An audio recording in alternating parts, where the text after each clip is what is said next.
If you've been teaching for more than a day or two, you've probably had some negative experiences. You can get bitter or get better. You can turn lemons into lemonade, or you can take that negativity and carry that baggage around with you. Which sounds like the better option? In this episode, I'm going to go through some negative experiences that I've had in my career and was able to generate some positive outcomes for me and my students. Just a disclaimer, these examples have all been cherry-picked. There have been plenty of times in my career where I've got bitter over a negative experience instead of better. And what did it do? It hurt me twice. I'm not going to talk about these because the outcomes are boring and predictable. So that's why I'm cherry-picking the times that I was able to grow as a teacher. The second thing that I need to disclose is that all of these examples involve some sort of interpersonal conflicts. And as you know, there's always two sides to every story. The people on the other side aren't here to defend themselves or give their point of view. And I don't really want the focus to be on them, but on me as a teacher and my growth. I've been dreading the day when standardized tests make their way into the fine arts. We've already got College Board with their AP exam, but at my school, they're optional. Students can take them if they want for college credit. That's great marketing. But here's my hot take. Scantrons do not belong in anyone's orchestra classroom. House Bill 3 passed and introduced into legislation something called the teacher incentive allotment, and how our school district is handling it is they're going to give, written multiple choice tests to the students and, in the form of a standardized test and measure their results and all that kind of stuff. And somehow my salary is going to be connected to this. When I heard about this, I started to get bitter because this is sort of the opposite of what I want my classroom to be. I don't want to be somebody who teaches to a test. I want to make great music. And so shortly after, I had the opportunity to go hear Midori perform 2 Bach sonatas and a partita. And with the first couple of notes that she played, my jaw just hit the floor. The color changes that she was able to make with her tone, the variety of articulations, and the gorgeous phrasing, they were all just brilliant. When Midori plays, she's not trying to copy somebody else. She's an original. She is the master. And really, that's what I want all my students to be able to do. I want to make the music their own, stop copying other people and find their own voice in the music, share that with others.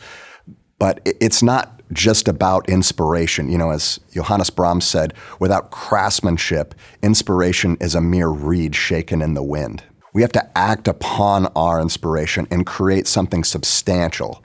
And I thought, well, what's more substantial than his 4th Symphony?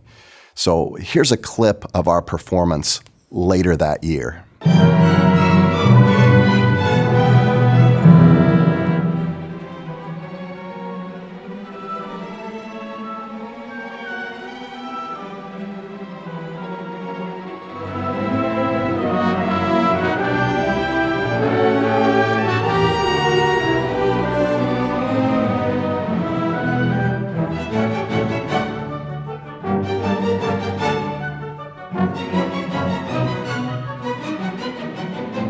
When I started to look within and analyze within myself why this was making me bitter with House Bill 3, it's because I believe that there's a higher value than just a standardized test. I believe that there's a value within music that far exceeds what you can do with somebody's test result.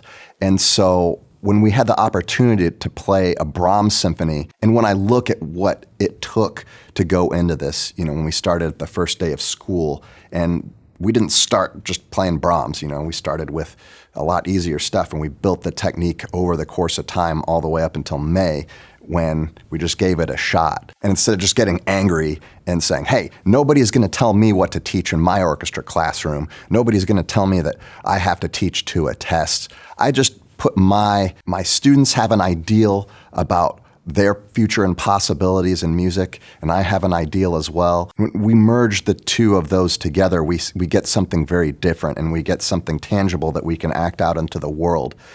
And so instead of just preparing for a test, we can make great music that's worth sacrificing for, music that's worth practicing for. And this might not be a practical solution, for everybody. Like if you're teaching beginning strings, playing a Brahms symphony is probably a really bad idea.